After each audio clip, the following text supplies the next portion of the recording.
12:59.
Is there an echo in here? That was weird. Double music, and good afternoon to the Adult in the Room podcast, Victoria Taft. Yeah, there is an echo. Is it just me? It might just be me.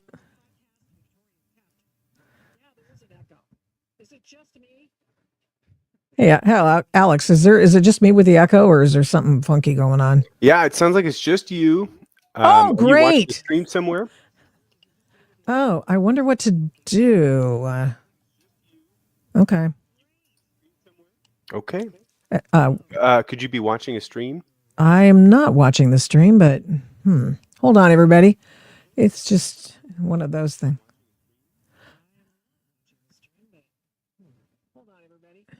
Brother, we have such a good show today. So great. I bet you it's that stupid camera up there. Google, get off. Hold on. I don't know why it. I gotta stop stuff.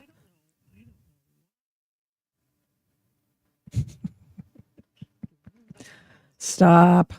I gotta print center. What the heck is going on here? Blah blah blah blah blah. I don't know what's going on here. Oh, I know. Maybe. There we go. I usually take Safari off, everybody, and that's because I have a Mac. And I usually do that. So I apologize for all the issues that they're going on right now. I apologize. Well, so much is happening today, as a matter of fact. And let's go to our first item, because we are going to talk about, coming up in a few minutes, Zohran Mamdani. Zohran Mamdani, and being the New York mayor-elect. He will take office in January.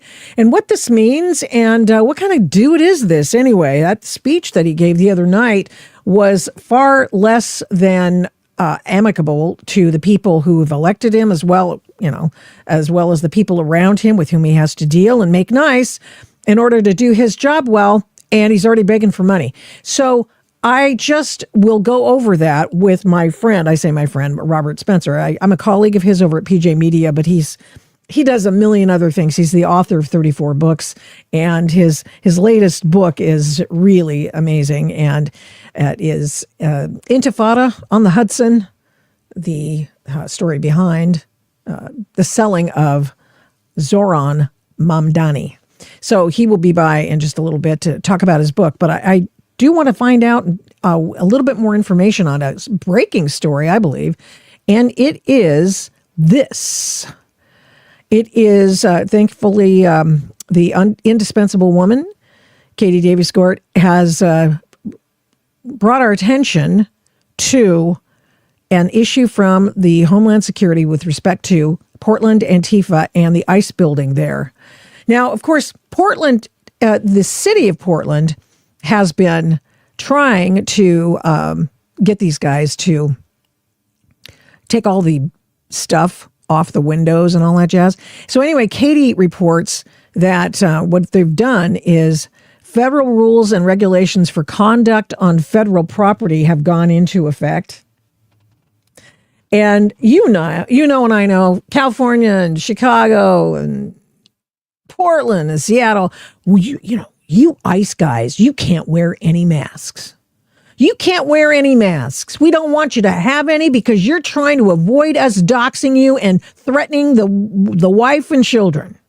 And, like what they've done to Tom Homan. Tom Homan has basically he has moved out.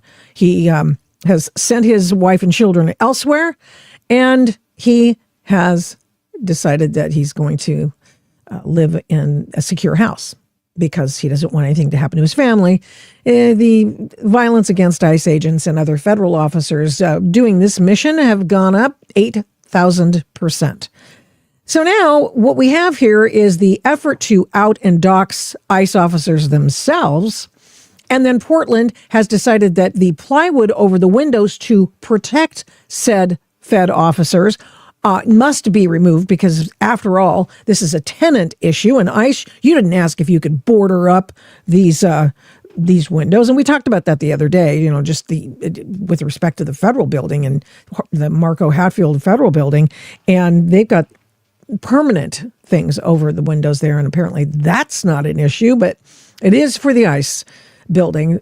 So I think that's really interesting. You got all these entities, these different cities, counties, states saying you ICE agents, you Border Patrol agents cannot hide your face, notwithstanding the fact that they have death threats. And you cannot have boarded up windows. We've got to be able to see inside and to be able to direct our weapons at you.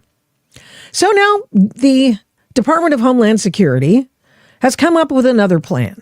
And as Katie notes, the agents at the ICE facility in Portland notified protesters that there's a new policy regarding concealing identities behind facial coverings, and it's gone into effect today instead of waiting until January. Wearing a mask on and or near federal property is now prohibited. Excuse me. Hang on. I just sent something flying. Oh, well. It's prohibited.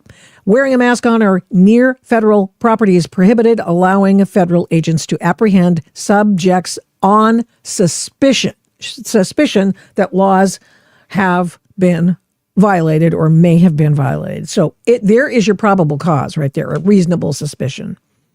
And they will use that level of proof in order so that they de facto are breaking the law and they can roll them up right there. Okay, so here's how the rules write. Okay, prohibited conduct. This is the one that Katie Daviscourt drew our attention to. Golly, wow, I can't even talk. Hold on. All persons are prohibited from engaging, share this tab. All persons are prohibited from engaging in the following conduct on federal property or in areas outside of federal property that affects, threatens, or endangers federal property or persons on the federal property. Okay, no fighting, disorderly conduct, harassing, intimidating, threatening, or other violent behavior, lewd acts, or inappropriate disposal of feces, urine, and other bodily fluids, because we all know that that's part of the arsenal that the Antifa, black blockers, and all people do. That's part of their deal. Wearing a mask, hood, disguise, or device that conceals the evident identity, of the wearer when attempting to avoid detection or identification while violating any federal or state or local ordinance or regulation. You can't do it. Creating a loud or unusual noise, noxious odor, the fart machines, or other nuisance. Obstructing the usual use, enjoyment, or access to federal property, including but not limited to the use of entrances, exits, exterior plazas, areas, courtyards, foyers, lobbies, corridors, offices, elevators, escalators, stairways, parking lots, parking lots, garages, loading docks, and areas on federal property designated as closed during an emergency, impeding or disrupting the security inspection process administered by security personnel.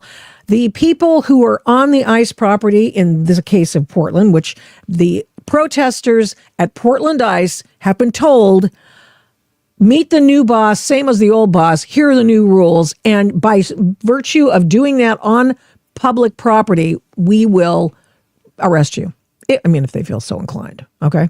And even if it's a local ordinance, which I think is interesting. And so, camping, you can't camp. Camping, except in designated areas and as expressly authorized by a facility security committee, designated official, or federal agency responsible for the property. Golly, this is just trespassing, entering, or remaining in or upon areas closed to public. No go. No way, Jose. Consuming tobacco products within 25 feet of doorways and air intake ducts under the custody, control, or jurisdiction of the federal government they can't do that. But the big one, chief among them, now besides disorderly conduct, no masks, no hood, no disguise. That would be the Teletubbies are out. Teletubbies out. Portland ICE, under the auspices of the Department of Homeland Security, have issued forth new rules. And those rules go in effect today. Antifa has been notified. Antifa may not wear masks or anything else over their faces, including their Teletubby outfits. And if they do, and they are on or near, these are the verbs, or the words that are being used. These are the words. If they do that on the property or near the property, they'll be arrested. I mean, doesn't that pretty much preclude everything Antifa does down there? I mean, you can't use the fart machines. You can't use untoward noises. That includes you too, Tommy boy, I'm afraid. But that has to be on or near the property, so it just depends. Maybe it's a block away or whatever. They've of course ousted Tommy boy down there. So, no hood, no mask, device or disguise. Then to disguise, check it out. The Portland ICE and federal officers under the auspices of the DHS say, Teletubbies, you're out of there. You know, you nutters who put on the outfits and ice or roller skate, you're out. If you are wearing a mask, a disguise, a hood, you're done. You'll be arrested. Bye, Antifa. That's what that means. Oh, there's more here too. So check it out. So I went down to alcoholic beverages because, Honey Badger Mom has told me that, remember the encampment that was down there? Encampment had lots of alcohol there. And people were drunk a lot, okay? And I'm not talking about the right-wingers. I'm talking about the nutballs, the Antifa nutballs. And they were drunk. And, you can't be drunk in public. And this, of course, has been going on for months down there. And, of course, the Portland Police Bureau, the UNIC unit at the Portland Police Bureau, especially those police officers wearing the white shirts, who are the dialogue officers, never cite anybody for being jacked up or drunk. And as we learned from Tuesday's episode of the Adult in the Room podcast, they're usually high on something. Meth, they're tweaking, they're not probably doing fentanyl, because how do you function with fentanyl? But anyway, they're high. And maybe they got a lot of weed in that safe house, Chandler's safe house down the street, number 152. So any person or federal property is prohibited from either consuming or otherwise being under the influence of alcoholic beverages, possessing an open container of alcohol or operating a vehicle while under the influence of alcohol. The exception being the head of the occupant agency for the designee in a space where the alcohol is to be served may be granted a written exemption. So if they're having a federal party in there, they can do it, but you can't because you're not inside the building and there's no exemption for you. But if you're outside the building and you're just on your heels and you're drunk, bye, high, drunk.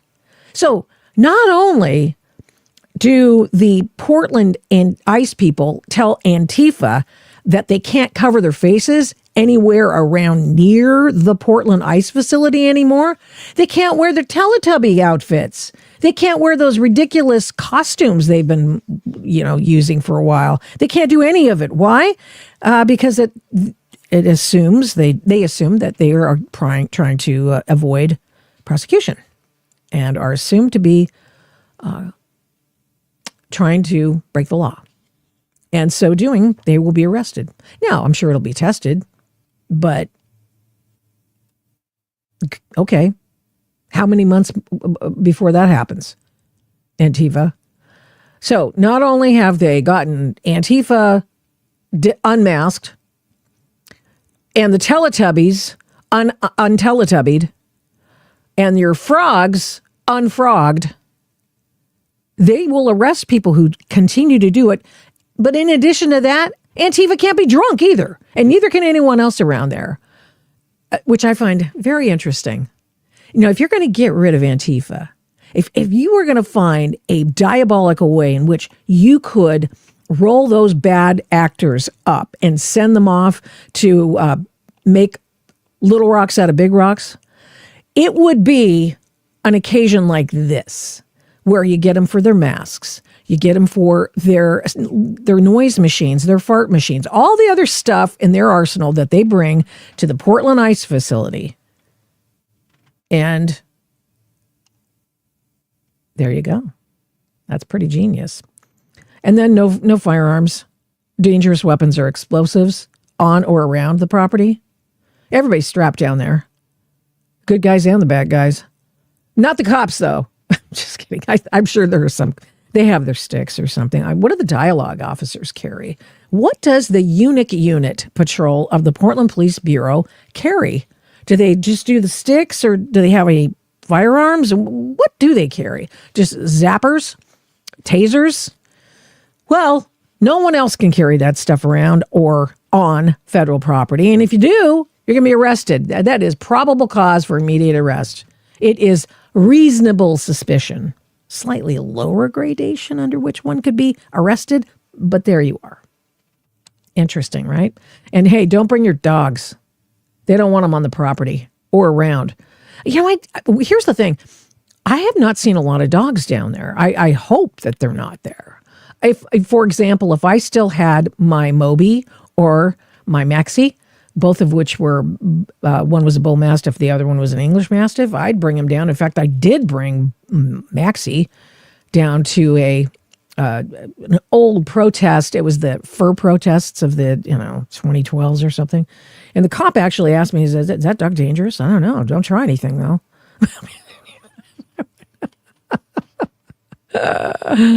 Okay. So pretty interesting, no? I think this is very interesting. And so big news out of Portland. What can I tell you? What can I tell you? The other thing that's going on, and we're going to unpack that a little bit more as well, but I'm going to talk to my colleague, Robert Spencer.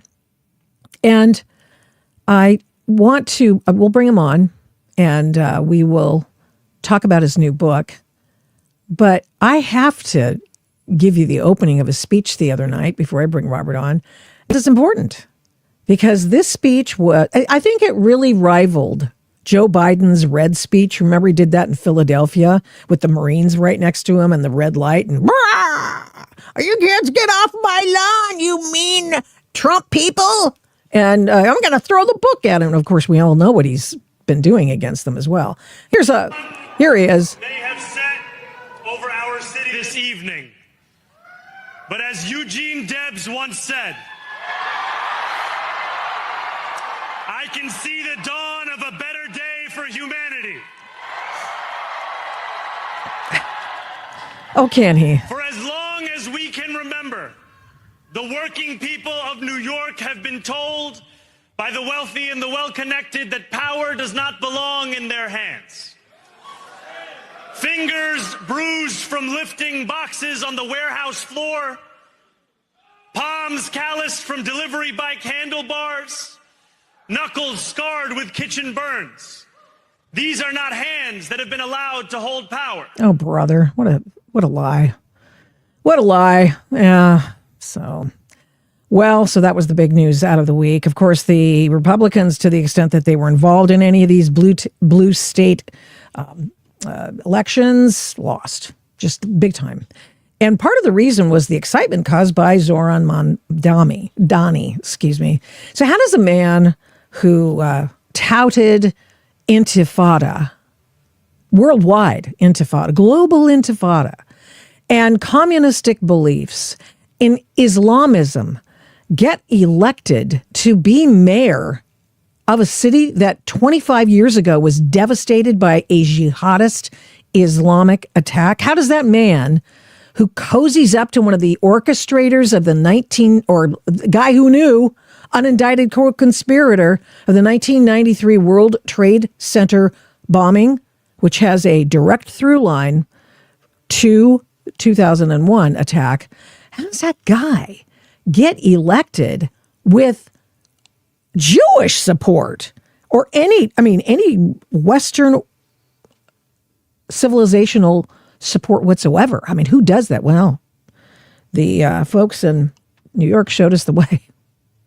You just sort of cover your eyes, hold your nose, and you go, well, I'm going to go with the guy who's going to give me a lot of free stuff.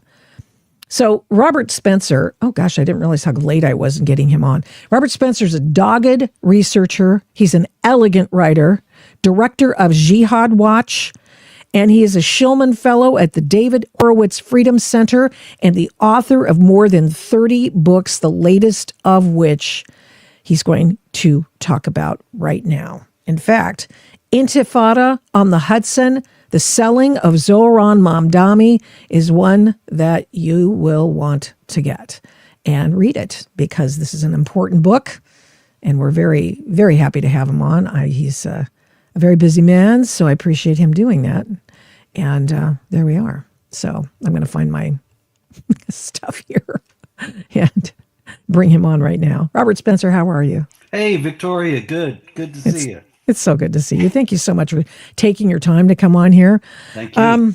Here we are. We got some crazy stuff going on here, and I've got lots of segments of his speech that we can talk about, but I wanted to give you, the expert on this guy, the floor to tell us what just happened. Well, you were right. New York voted for free stuff. They haven't really thought this through. They don't really take seriously how dangerous it is that they've elected a more or less open Marxist, as well as a, sorry, I'm hearing myself back a little. Are you? Oh, boo. Okay. Take it off. Take it off. Without the I think, I guess. I don't know. Can you hear me? Can you still hear me? Yeah, I can hear you fine. Can you hear me? Yeah, I can hear you. And we'll see if we'll sort of navigate the echoes and stuff. Okay. I just want everybody to know Robert does this all the time. So sometimes it works and sometimes it doesn't. So that means I got to concentrate. Mamdani, where were we? He was, They don't free care stuff about that he's a Marxist because half of them are Marxists anyway in New York, but also they don't really realize how different that is from the kind of governance that they've had already. They have elected de Blasio, who is also a Marxist. Yes. They figure that really it doesn't matter because the worst aspects of Marxism he won't be able to implement anyway. You need gulags and walls around the city for that. And so it's not really a problem. And they don't realize that he can drive the city into bankruptcy, cause all the people who own businesses to flee, destroy the tax base entirely, destroy the city ultimately, because nobody's going to be there to hire anybody. And so they, like I say, they haven't really thought this through, but that's the way the left always is. You know, I'm sorry I'm going on long, but one other Please, thing we have time. because he quotes, he gets right up there and he quotes Eugene Debs, the socialist leader from the early 20th century. And I was thinking about Eugene Debs, and I was thinking, isn't it funny that in New York in 2025, Eugene Debs is getting a big hand? I And know. the thing about Eugene, though, is that he's a real good model socialist for 2025 because he was a victim. He went to prison for opposing World War I, and he suffered a great deal in prison, and he's sort of a martyr for socialism and for the freedom of speech. And so the left loves him, of course, to this day. But also, you have to say, Eugene Debs became a socialist before Lenin, before Stalin, before Mao, before Democratic Kampuchea. He didn't see the gulags and the mass death and the destruction of the economy.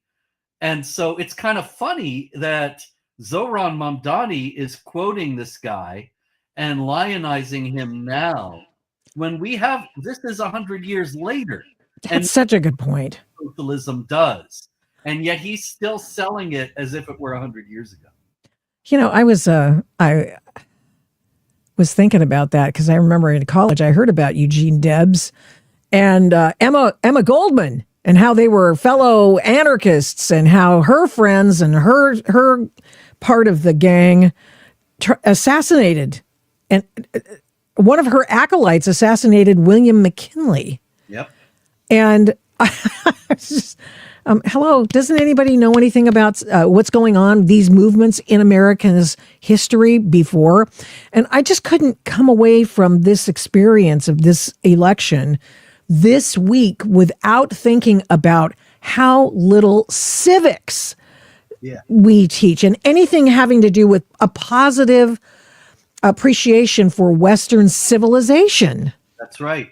And so it's not just that they don't know the bloody history of socialism and communism, but also most of the voters in New York City don't have any idea why a capitalist system is better than socialism and why socialism is doomed to failure. They don't have any idea. And so they pull the lever for this guy because there he is. He's young, he's handsome, he's got a nice smile. He doesn't have a sexual harassment record a mile long like Andrew Cuomo. There you go. Yeah, I want you to listen to something. This is just a mind blower. You probably you've seen it, but this was reaction to his election on Tuesday night by some of his acolytes in New York, all of whom are women. Check it out. Law starts now. Absolutely. Zohran Mamdani, Islamic Caliphate, our brother in Islam, Islamic Caliphate of New York, starts today, baby. God, there is just something so electric, so satisfying about knowing that my MAGA parents, wherever they are probably having a horrible night tonight. Oh, I literally just got goosebumps thinking about it. Like they are in such a bad mood probably about the fact that Zohran just won and Prop 50 is gonna pass. Like, wow. God, I'm sorry. It just makes me feel good that my MAGA parents are probably upset right now. When the day starts with Dick Cheney being dead, it ends with Mamdani winning. Oh, yes. Oh. I'm so happy. Oh Yeah. my God, I'm so happy. What a weirdo. Here's some B-roll for those girls to watch.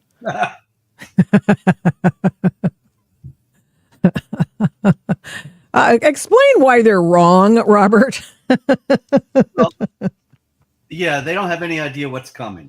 They don't know that these pictures you're showing now is their future. And they don't know that they're enabling it.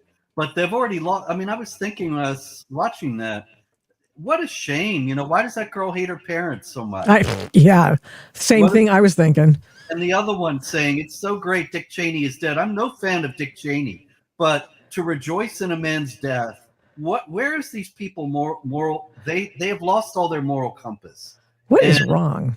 I think that it's 20 years of leftist indoctrination, as well as the fact that they don't have any religion. They are only oriented toward this life. They don't understand anything beyond this earth. And they think, well, Dick Cheney did bad things, and so we should rejoice in his death. Mm-hmm. Well, like I say, they've lost all their moral compass. This is why we get Zohran Mamdani as mayor of New York. Yeah. Would you say it's just nihilism? Yeah, to a great degree. I mean, it's tribalism also. Tribalism combined with nihilism, because they don't really know. If you asked any of those girls in that video, what is it exactly that you favor about Mamdani's policies vis-a-vis those of Andrew Cuomo or any other mayor of New York in the past, they wouldn't be able to tell you. They just know he's the young guy and he's the cool guy. He's in their group. And the other people are not in their group. The old corruptocrat Cuomo is not one of their guys. So just their voting tribe. There was a couple of things I wanted to roll past you with respect to Mamdani's speech the other night. Listen to this and tell me what this means. Oh, sure, Vic. Or as we say on Steinway, ana minkum wa ilaykum.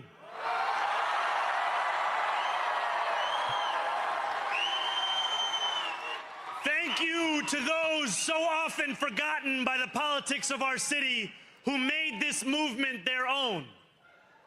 I speak of Yemeni bodega owners and Mexican abuelas. Why is it so? It's always the Mexican abuelas. Senegalese taxi drivers and Uzbek nurses. I haven't heard that one before. Trinidadian line cooks and Ethiopian aunties. Trinidadian line cooks. What's that? Trinidadian line cooks. I'm sure that's a very good. Who's back? He also gave a shout out to the SEIU. Nobody's American. Notice. Yeah. Nehru. They're all from somewhere else. Yeah.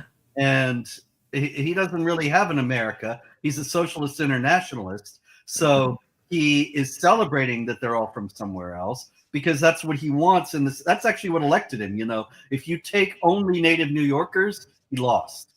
But people who've been here gotten here over the last 20 years and moved into New York City, they elected him. And so they're his core following.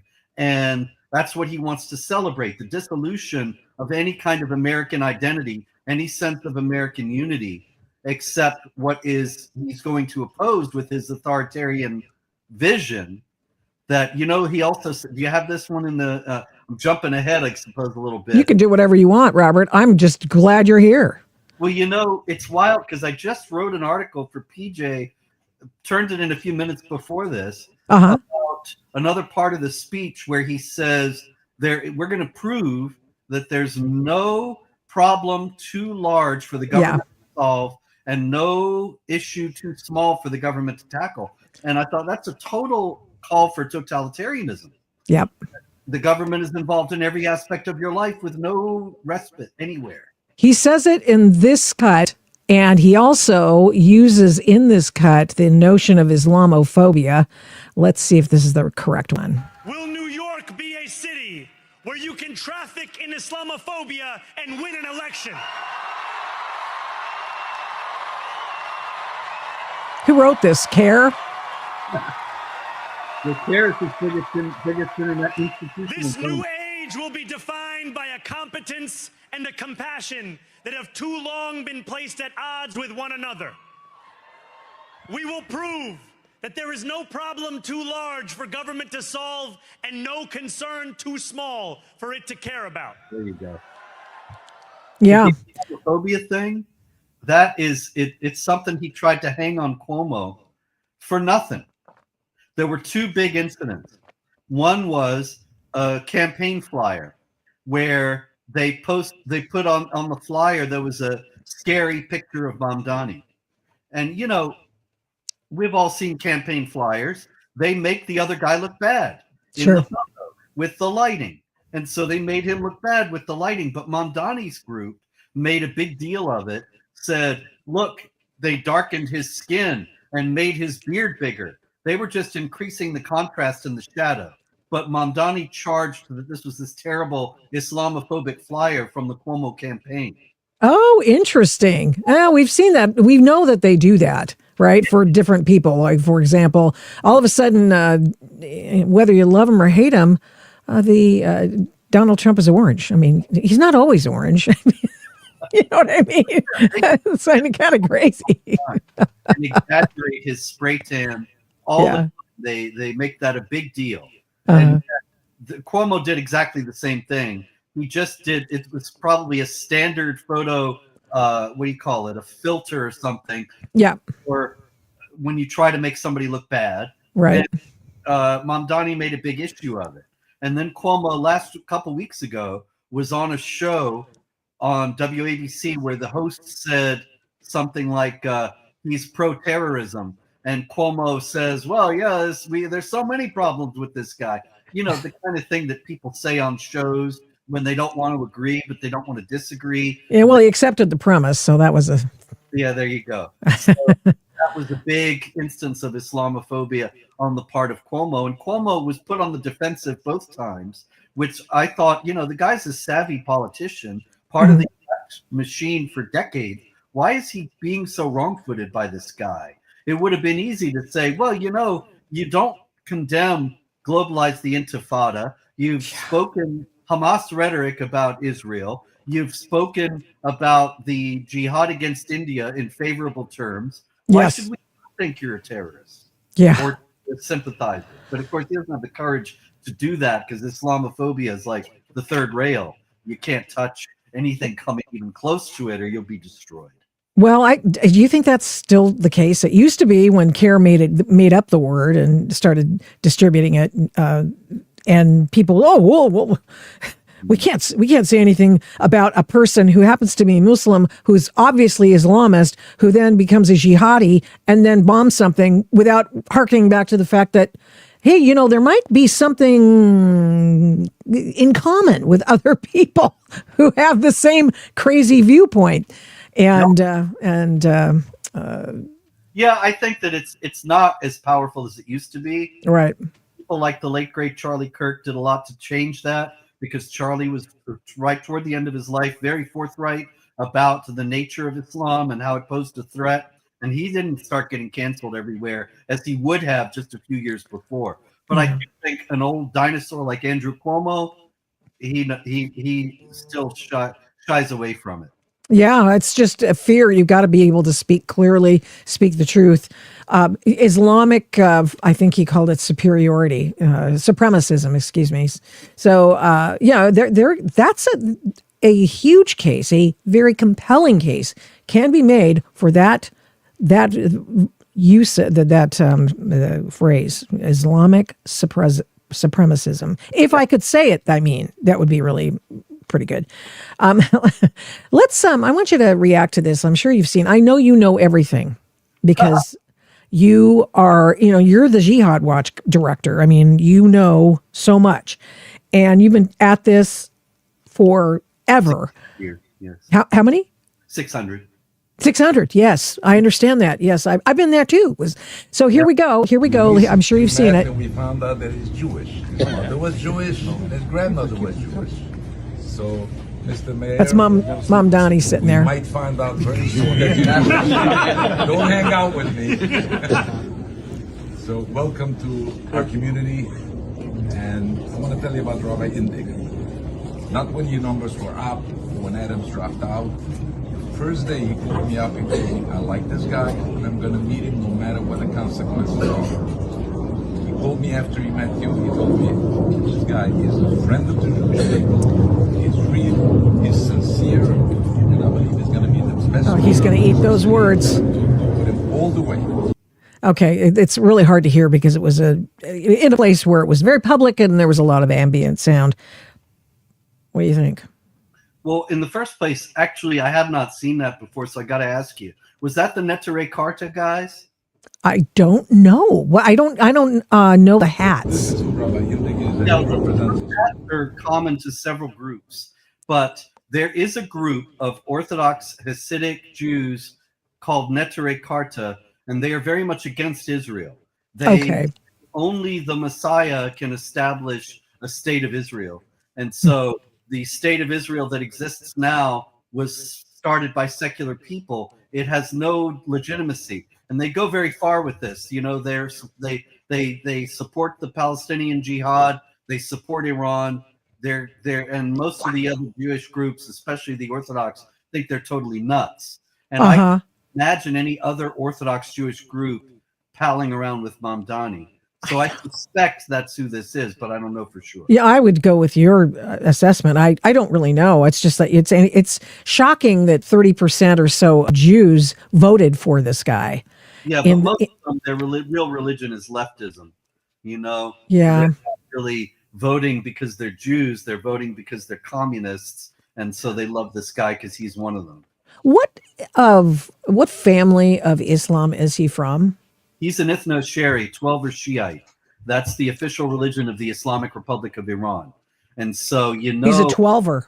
He is. And in the 12ers, the supreme leader of Iran and the mullahs, they order the Iranians in the mosques every Friday to chant death to America.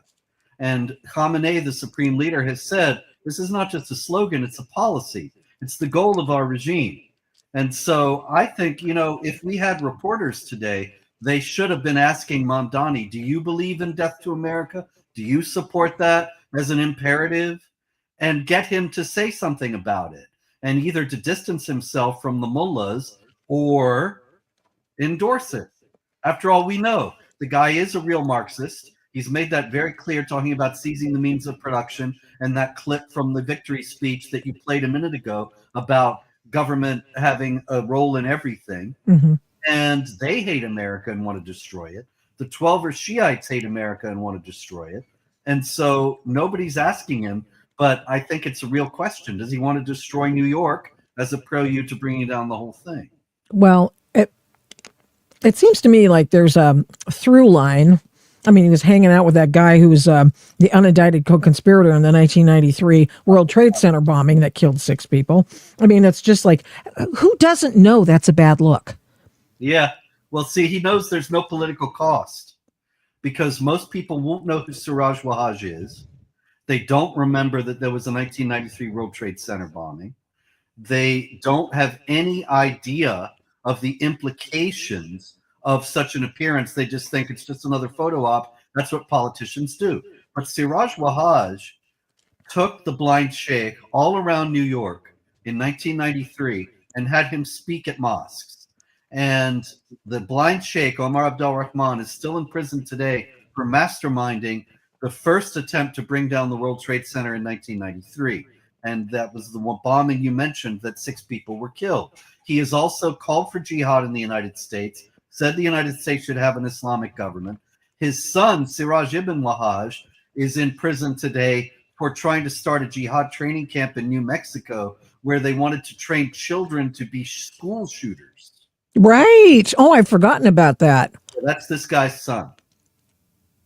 And so he knows, Mamdani knows, though, that anybody who says anything about that is going to just be called an Islamophobe and dismissed. And so he knows that the people who love Siraj Wahhaj will see that and say, Mamdani is okay. Sunnis who may hate Shia, they'll say, well, I'm going to vote for Mamdani. If Siraj Wahhaj likes him, then I like him. And at the same time, the other people, non-Muslims who don't know who he is, or leftists who might know but not care, it's no cost, no doubt. Because everybody's dumb. They don't remember. They weren't alive. They don't care. Their parents didn't tell them, and they didn't learn about it in school. So how would they know? How would they know? I would also say that the 93 World Trade Center bombing, Rahman, who's the blind sheikh, who's in a supermax right now, I think, he also is related to Khalid Sheikh Mohammed and helped conceive of the Operation Bojinka, which later became the attack on the World Trade Center, the capital, U.S. Capitol in Shanksville, Pennsylvania. So there's a through line of real bad juju among these people, and these individuals here with respect to Zohran Mamdani, and how the hell he didn't know that, I have no idea. So I have to assume Daddy told him about it. Yeah, you got to think so, because he is Daddy's boy. We have to also remember that Mamdani's father is a very well-known writer, a communist, and he wrote a book in 2005. I remember when this came out, Good Muslim, Bad Muslim, all about how 9/11 was America's fault, and we have to just give money to Muslims, and that will solve jihad. because they're just crying out. You see, they need help. And that's become the policy of the whole Western world. That's why we give aid, hundreds of millions of dollars in aid to the Palestinians. They kill 1,200 Israelis. We give them a few hundred million. We give Iran 10 billion. Twice Joe Biden did that. And it's because of Mahmoud Mamdani, Zohran's father, saying that the problem is the colonialism and the deprivation of the Islamic world. So if we relieve them economically, the jihad will go away. Yeah. And it's not true. But Mamdani, the mayor, has said how much his father and his mother, Mira Nair, the filmmaker, have influenced him. And they're both Marxists. Well, here's what was going on in the streets of New York after the election. We're done hiding. We're done. We're done being tortured and hurt and judged. This is just for a moment. Who's torturing New York Islamists? Yeah. Rhetorical question, maybe. Better this guy than in the country he came from and any other Muslim country in the world. He's got it better in New York, and he's complaining about being tortured. I want you to watch the rest of this because I know my audience probably hasn't, and maybe you have. I want you to hear about this. We're done being tortured and hurt and judged. This is the correct religion. This is the TikTok. religion that all of humanity needs to be upon, of Islam. And we will not stop until it enters every home. So I want you to repeat after me. I want to hear it in every single district. It should tremble. Brooklyn should hear it. The Bronx should hear it. Queens should hear it. Say it as if the Ummah depends on this, my brothers and sisters. La ilaha illallah.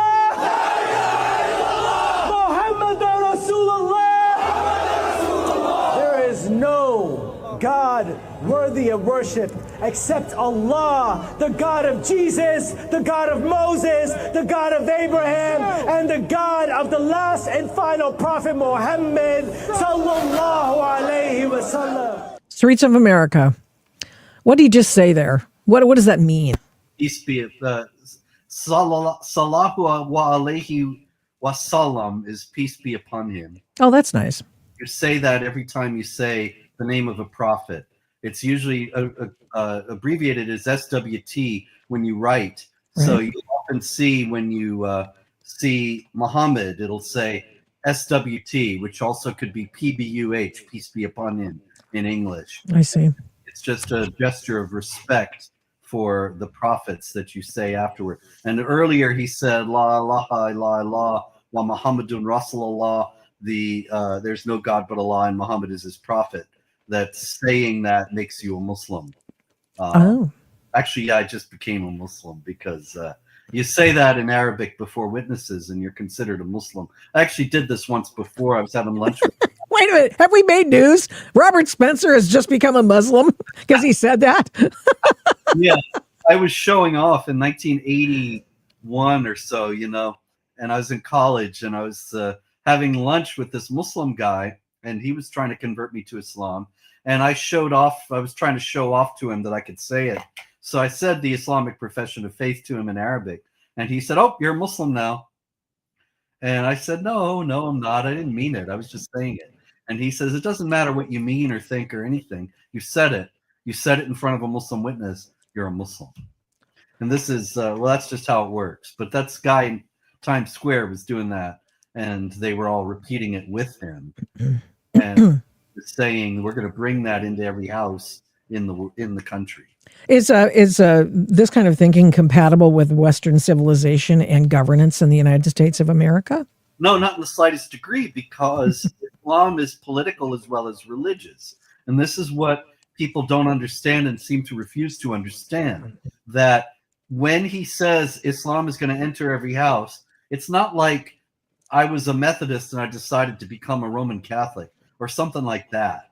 It is a massive transformation that means not just that you become a Muslim, but that you become a supporter of a particular political program to impose Islamic law that is incompatible with the Constitution because it denies freedom of speech, denies the equality of rights of women with men, denies the equality of rights of non-Muslims with Muslims, It's deeply anti-Semitic, and all of these things are considered to be divine law, so they would supersede any provision to the contrary. I deeply anti-Semitic. They call for the deaths of Jews. So there's no. The Quran says the Jews are the worst enemies of the Muslims, and so they have to be fought against because the Muslims are the executors of Allah's wrath. The Bible says, "Vengeance is mine," says the Lord, "I will repay." The Quran is just the opposite. It says, "Fight them, and Allah will punish them by your hands." Oh, great. So they have God's power then, or Allah's power? Allah's punishing the Jews as well as whoever else the Muslims attack. But you see, when some guy is out stabbing random people on the street and screaming Allahu Akbar, or blowing up the World Trade Center, in any jihad, large or small, it's the punishment of Allah that he's bringing. It's not his act. Allah is punishing the unbelievers through him. So there's no blame or any responsibility for that on that individual person for having done something contemptible and anti-human. Oh no, doubly so. Not only it's not his act, but also it's not a bad act. It's not contemptible. In the Islamic view, well, I'll tell you, in the Quran it also says paradise is guaranteed to those who kill and are killed for Allah. It's the only guarantee of paradise in the Quran. So see, in Islam, they're the big scales in paradise. Your good deeds on one scale, your bad deeds on the other. And if your good deeds outweigh your bad deeds, you go to paradise. If your bad deeds outweigh your good deeds, you go to hell. So how many good deeds have you committed? I've committed 14. And bad deeds, several thousand. But in all seriousness, nobody knows how many good deeds or bad deeds they've committed or how much each one weighs. And so this, if you're a believing Muslim, can drive you crazy and make you fear hell, which is very lavishly described in great detail in the Quran. So how do you avoid hell? Kill and are killed. If you kill people and are killed in the process, then you will go straight to paradise. Worst gang ever. So there you go. That's actually the impetus for suicide bombing as well. Sure. I don't know how much time you have, so I don't want to, take advantage. But remember the 72 virgin thing, and then there was a woman who came out and said it was actually a mistranslation, and it meant 72 raisins. Can you shed? Yeah. What happened to that? Okay. In the first place, it's not a mistranslation. The word is huris or hurs. Great. In Arabic. I know. Great. From which we get the word whore. Yes. It's kind of a posit. It does fit very well. But the virgins of paradise are indeed the virgins of paradise in the Quran. And it's described, they got the big breasts and they're very beautiful and they're all of equal age. That is the traditions. 9. They're 33, actually. They're all, that's all they're for. So it's just a big bordello in paradise. The thing about the raisins comes from the work of a scholar who uses the pseudonym Christoph Luxemburg. He's actually an Arab, but he uses this pseudonym because he'd be killed, obviously, if his work were under his own name. And he guards his identity very closely. But he has suggested that the Quran was not actually originally in Arabic at all, because you see Arabic, it's got 22 letters of the alphabet and 16 of them look just like other letters. And the only way you can tell many of the letters from other letters is by the dots that are above or below. The original Quran manuscripts, they got no dots. Really? So the text is actually a lot more variable than people think. What do you think that the original language was? Aramaic. Yep. Makes sense, right? Yeah, it's older material that was in Aramaic, a lot of it, that was put into Arabic and repointed to create a holy book for this new religion. But anyway, he suggests that a lot of the weird passages in the Quran, like just having paradise be a big bordello, they actually make sense in Aramaic more. Ah. That he says that these passages about the virgins Mhm. are adapted from Christian writings by Saint Ephrem the Syrian, who's 4th century and who wrote a lot of hymns. He's very famous as a hymnographer, and he describes heaven as like the Garden of Eden. And so he describes it as a garden full of all these wonderful fruits. And the word for grapes in Aramaic is the same as the word for the virgins with different dots. You see? Mm-hmm. Why people got the idea, oh, this is a mistranslation and it's really grapes. It's not. In the Arabic, it's very clear, these heavenly prostitutes. But if you take out the Arabic pointing and put in Aramaic pointing, then it's clear that it's just a description of like an Edenic paradise of bountiful fruits and vegetables and such that Ephrem the Syrian or somebody like him was putting together that got adapted into this. Was there anything thank you for that explanation, by the way. That's the best one I've heard at all. And I'm very happy to hear about the Aramaic writings because it came from the tribe of Ishmael, right? So it's like a different, they were all around there and speaking the same languages and writing whatever was available, whatever language was available to them. So it makes a lot of sense to me. What was the surprising thing that you found out about this guy as you wrote? I couldn't help but like him. I got to admit, coming out of this, after studying this guy and learning all about him, I have a certain, I don't know, affection. Is that a good word? I mean, it's not like, maybe that's a wrong word because people will get the wrong idea or something. He's a likable enough guy on the outside, right? He's very charming. I thought the best story about him was out of 7th grade, where he went to this very exclusive school because he went to only exclusive schools. Sure. He had a very privileged background. Sure. His parents were multimillionaires. He's had everything handed to him. He's just a perfect kind of communist in that regard, because the communists were all elitists who were millionaires, and it was only the people who suffered from their theories. And he's just the same way. But he went to this school, Bank Street School, and every presidential election, they had a very elaborate mock election where the 8th graders would divide into Republicans and Democrats and choose 2 presidential candidates. And the 7th graders would be like reporters, and the 6th graders would be campaign workers, and all the way down, and the whole school would be involved in this mock election. And so Mamdani was supposed to be in the 7th grade group, whatever it was. I don't know if I remember it exactly right. I know the 8th grade was the presidential candidates, but the lower grades, I don't remember exactly. But he didn't want to do that. He wanted to run for president. So he actually finagled with the administration of the school that he was able to run as an independent. And he won the election. And he's a natural. He's very clever. He's a good operator. He knows how to game the system. And he did it again Tuesday. Yeah, he did. And then on Wednesday, he was out on a TikTok asking for everybody to send their money again. Well, of course, what communists do. They live off everybody else's money, and they live high. He said, do you know he had 3 wedding receptions? He got married last February in New York, and so he had a small reception there with his friends.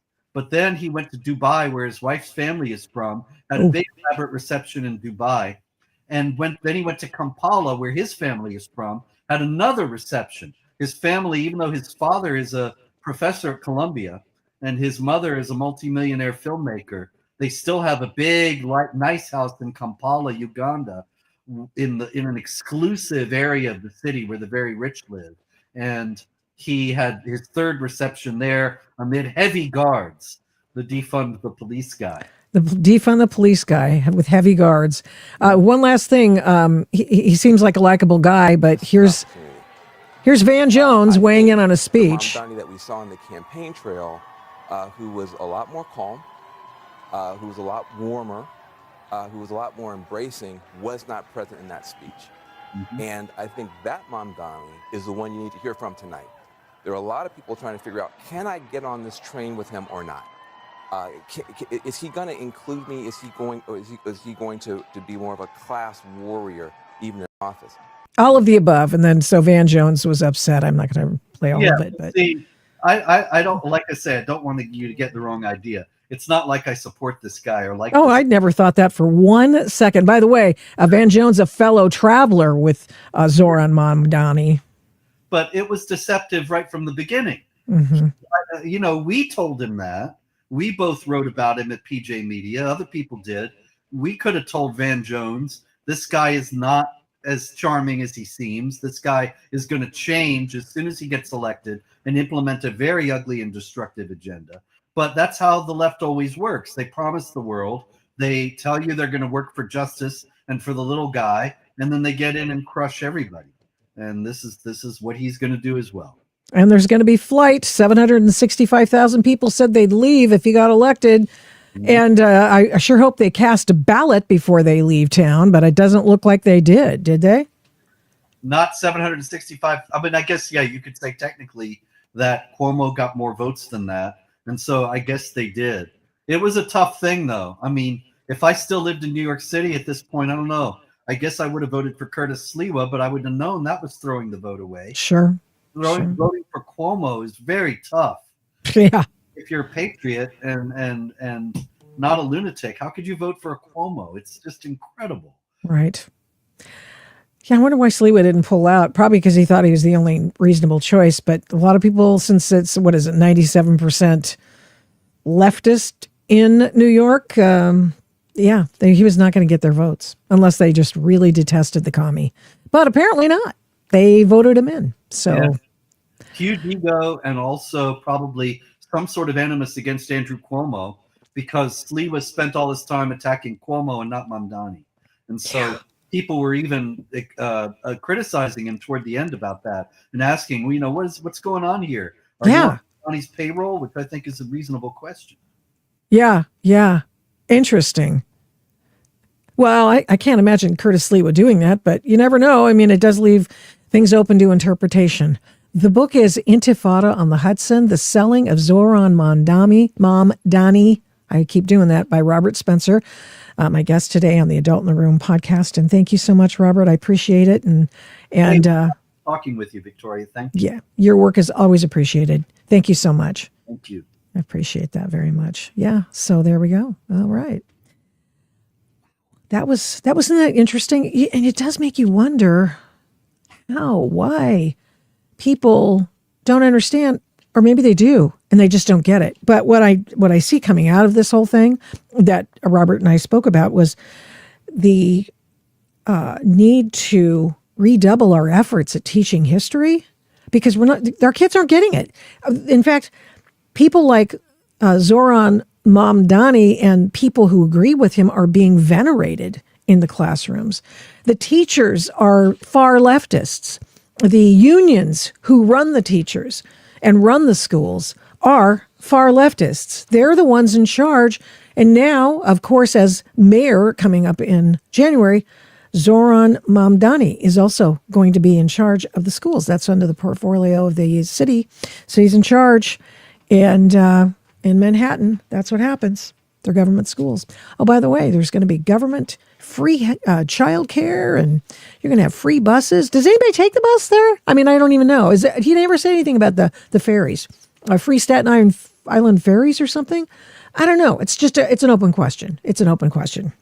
So, Gal, I had so much to share with you today, and of course, I hogged Robert Spencer's time. So don't hate me for doing that. I just really appreciate him. He's the guy who wrote, he's written 34 books. So he's the guy who wrote the politically incorrect guide, the politically incorrect guide to Islam and the Crusades. It's got to get your hands on that one. It is absolutely hilarious. I mean, because I know. Wait a minute. So they're coming to take over, and the Christians aren't supposed to fight back? Oh, okay. Yeah. Tell us how that works exactly. Now, first, then, as I started coming on the program with our technical issues, which were my technical issues, I wanted to let you know and reiterate what happened in Portland today. And let's see. I'm going to share it with you. Here we go. It is the rules changes by the feds in Portland. We've covered the ICE Antifa battles for several weeks since they've, I've gone down there and seen it for myself. I just wanted to make sure I could see it for myself because the city of Portland, of course, was downplaying the fact that this was a no-go zone and it was run by Antifa and they allowed Antifa to camp on the sidewalks, which is against their rules, and also to direct traffic in front of the ICE facility, which is a national security problem. Okay, so they instigated some rules that were going to go into effect in January, but they're no longer going to into effect in January. They're going to effect now. Prohibited conduct. One more time. Antifa will no longer be able to wear masks. They will no longer be able to wear costumes like Teletubby costumes. They will no longer be able to be drunk or impaired while on or close to the ICE facility. They will not be able to camp out. There are all kinds of things which they cannot do and will pass as a presumption of guilt, not guilt like in a court of law, but being able to suspicious behavior and arrestable. By Antifa. I mean, doesn't that pretty much, no noisemakers, no fart machines. It's all here. They don't say fart machines, but they go noxious odors. Noxious, loud or unusual noises or noxious odors. And by the way, the feds aren't doing that for themselves. They're doing that for the neighbors who have not gotten a decent night's sleep since June 7th, okay? Yeah. Okay. A couple other things I want to cover before we go. And I want to make sure I get this correct. So Proposition 50 passed this past Tuesday. Proposition 50 is the thing that is likely unconstitutional. It is being tested in the courts. There have already been lawsuits filed because it's unconstitutional. And it doesn't represent necessarily the people in California, but it represents the different congressional district line drawing in other states. So it's a direct retaliation for other states doing a mid-decade checking out who's there and making sure, and then drawing the appropriating the lines properly. What do you call it? Anyway, drawing the lines, congressional lines. So Proposition 50, correction. I just want to go back to those other guys' lines based on their population. Based on their population, not California's, their population. Because everybody's moving out of blue states. That's why California is going to lose, if the population is any indication, is going to lose as many as 5 congressional seats by 2030, I think it is. And so what they wanted to do was they wanted to counteract Texas's numbers, which are based on population and voting in Texas, not California. And California is doing it to counteract those moves in other states. That's unconstitutional. It's not representative.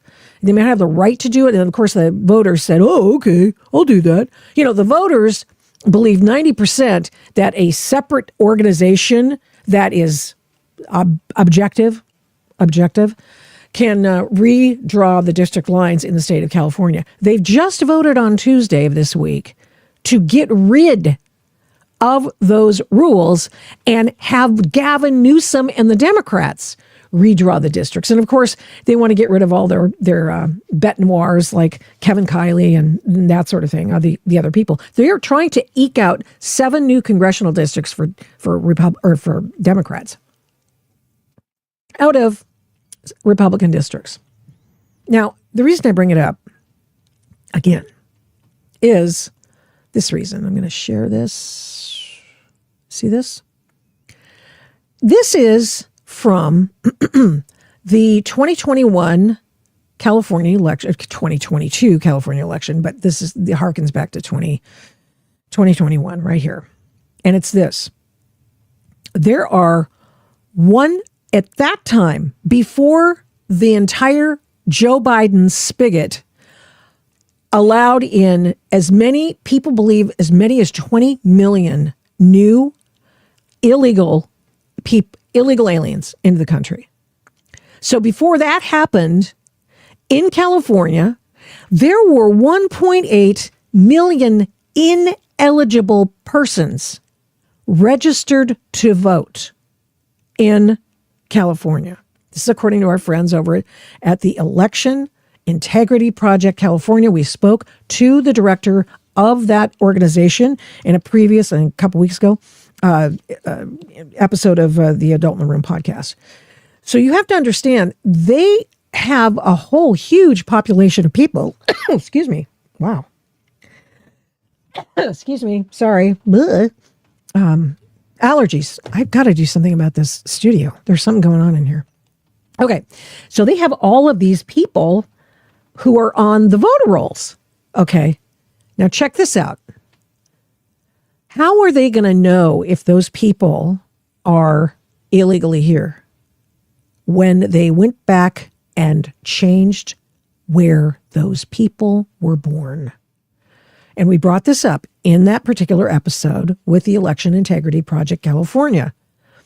And you'll notice people from Afghanistan, 116 people from Afghanistan are now designated on California voter rolls starting in 2020 as Californians. Their birthplace is all changed to California. You can't find people as to whether or not they are legal in the country. Furthermore, if they are legal voters in the country under these conditions. Look at this. Ireland, they got 40 Irish, probably more now. The Isle of Man, one guy, I've seen the Isle of Man before when I was in Ireland a couple of years back. And there it was. And I just like, oh, wow, there's the Isle of Man. I'm just bragging. I just got to see it from far away. Italy, 60 people, 223 people from Japan. And how many people from China? 5 gazillion. China, 875. So they're probably the tops of the list. No, that's not true. 1920 from people from Oregon came to California. You've got to have your head examined if you're going to do that. I mean, having lived in all 3 West Coast states, I can tell you that things on the other West Coast states are not any better than California. And California's prettier. So, I mean, I grew up in Portland, so it's very pretty there. I'm not going to disparage how beautiful it is there, but there we are. Okay, let's see what else I wanted to. Oh, and this is why I bring it up. So now you've seen the different ways in which they hide and allow people who are illegally in this country to get registered to vote and that sort of thing. And now you see how much they've spent on healthcare and other kinds of free stuff for illegal aliens. The California Department of Finance, the state of California, will spend $8.4 billion this year on free stuff for illegal aliens. $8.4 billion. I've seen lower estimates, but this came from California's own numbers, the budget committee. Friends, you cannot have spending of this massive nature without busting the budget. And it's the reason this $8.4 billion number is the reason why we have a government shutdown right now. And the Democrats think that they're going to, because everybody wants the government to come open, but now the Democrats have all this new quan from the Tuesday election, and they go, we're just going to go ask for the moon. We want all of the illegal aliens covered for the coming fiscal year. And Trump and company got hired with this mandate to not do that, to have these kinds of freebies left to people who are legally in the United States, who qualify, and for the citizens, not for people who just came under Joe Biden's program. 8.4, that's in California only. The budget clash going on in Washington, D.C. is a direct result of states like California, Illinois, and others, New York, spending their money on illegal aliens and welcoming these people into their states as sanctuary states. And now they want to be bailed out, and they want you to do it. That's what this is about. That's what this government shutdown's about. And it seems to me that the president and the John Thune, who's the majority leader for the Senate, had better understand what's at stake. I'm sure they do, but I don't want them to, do anything else. Wait, were we not seeing what I was just showing? Shoot. Oh, that's a bummer. Share this tab instead. Yeah. Did you see this? All these people whose birthplaces has now been changed in California law, in the California records, as being from California, when they're from Afghanistan. We don't know if they're legally here or not. And here's another one, just to make sure you see it. Here's the tab that has 1.8 million ineligible persons registered to vote. This is as of 2021. So it's even bigger now because, of course, Joe's kids came, which is 20 million people. Some people believe it's that many people. And then we have this one. $8.4 billion this year on healthcare for illegal aliens in California. That is unsustainable.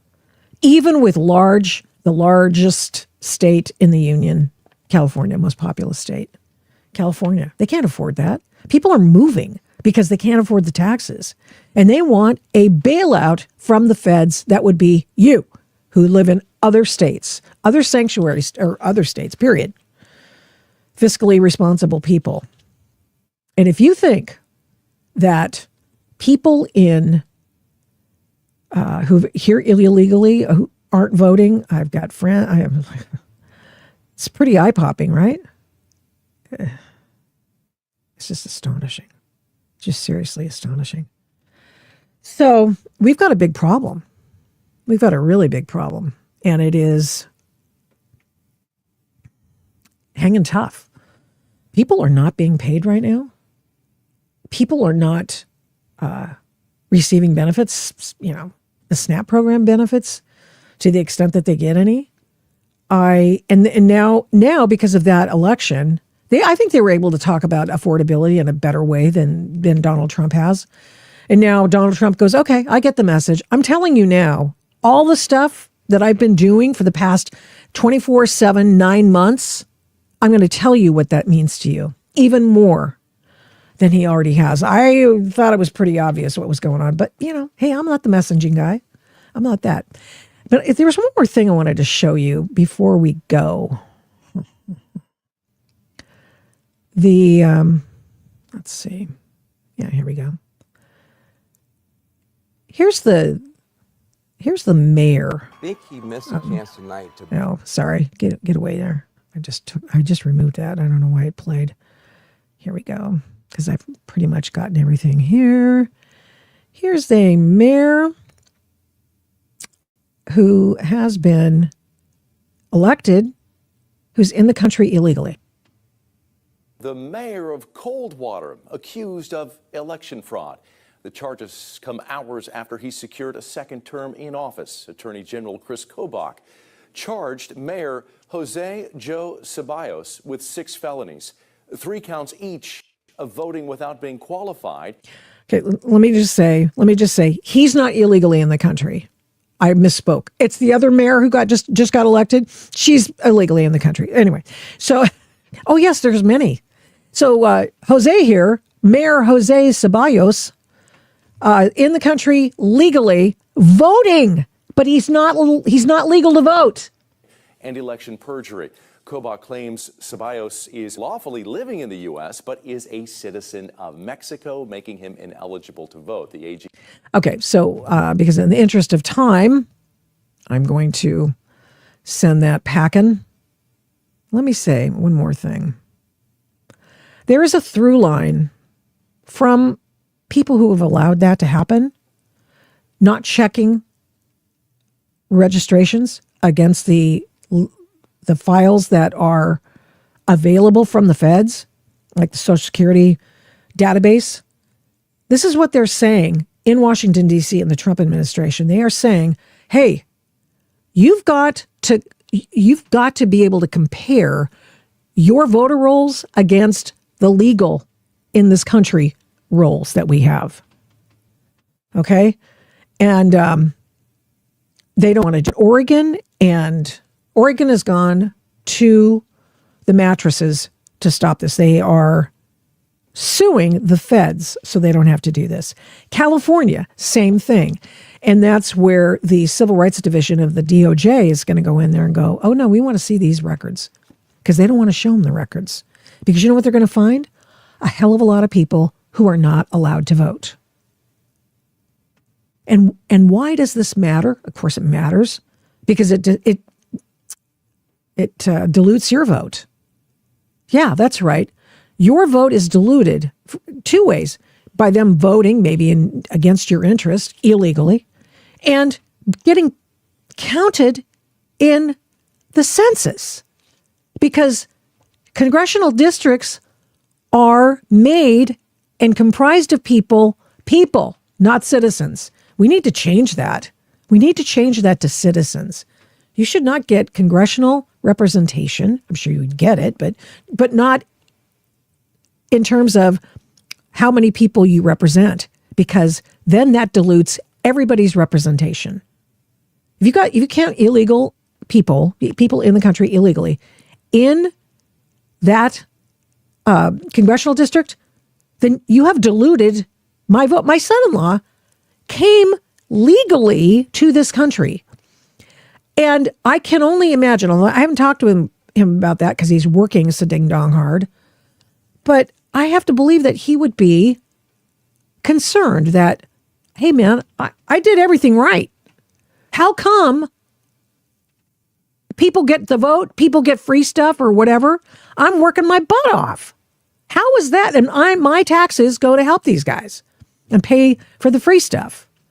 It's all about this blue state stuff. Sanctuary states overspending, enjoying their moment with all that free cash that they're hoping you'll supply to keep the grift going on. And finally, Nancy Pelosi is going to retire in a year, which is not soon enough. It should have been 12 years ago.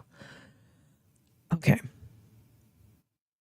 The important thing here, the reason we're doing this is because, well, we have to do this in partnership, and I wanted to bring you up to date on where we see it from here. The final health care legislation that will soon be passed with Congress will deliver successful reform at the local level. I'm paid for investment. Yeah, she's going to say it pays for itself, and it does great things for healthcare. It's just done nothing but destroy it. I'm going to send her up a little bit more here, because this is the part you need to remember. She and her Democrat Party did this to us without one Republican vote, without one. on, I think it was Christmas Eve. Is not something that you have to pay a deductible for or out of pocket. That prevention. It's about diet, not diabetes. It's going to be very, very exciting. They hate Maha we now. have to pass the bill so that you can find out what is in it away from the fog of the controversy. We have to pass the bill so you can finally see it. I don't think we've fully appreciated what's in that bill to this day. Okay, so that's it. A lot of news this week. I'll be back on Tuesday. Got a special guest on Tuesday, former Portland Antifa member, and that should be interesting, right? Yeah, he was jumped into the cult, and so we'll talk about that. But in the meantime, hey, head up, heart out, and strive to be the adult in the room. Mischief managed. Thank you so much for watching and listening to this episode of the Adult in the Room podcast. We do not take you for granted. We appreciate every single person who tunes in every week to listen and watch this program. We're here every Tuesday and Thursday, live streaming on Rumble, and then on every other podcast platform shortly thereafter when we can port it over and get it over there as soon as we can. All the shows can be found at victoriataft.com, where the censorship regime has been banned by me. Follow me on social media at these names: Victoria Taft, the Adult in the Room podcast, and the Victoria Taft Show. Send media inquiries, or any others for that matter, to victoria@victoriataft.com. And here's a big ask. Would you please subscribe, share, like, comment, recommend, and give this program a 5-star rating where you can? We really appreciate it. We do not take that for granted either. Follow my work at, you guessed it, victoriataft.com. PJ Media, I write tons over there. Flamingo Audiobooks, and of course the radio. I don't do this alone. This show is produced and engineered by Overall Media. 1A Cast is responsible for some of the Adult in the Room podcast's imaging. Logo design by Hageman Creative. The Adult in the Room podcast is produced at Flamingo Road Studios. All rights reserved.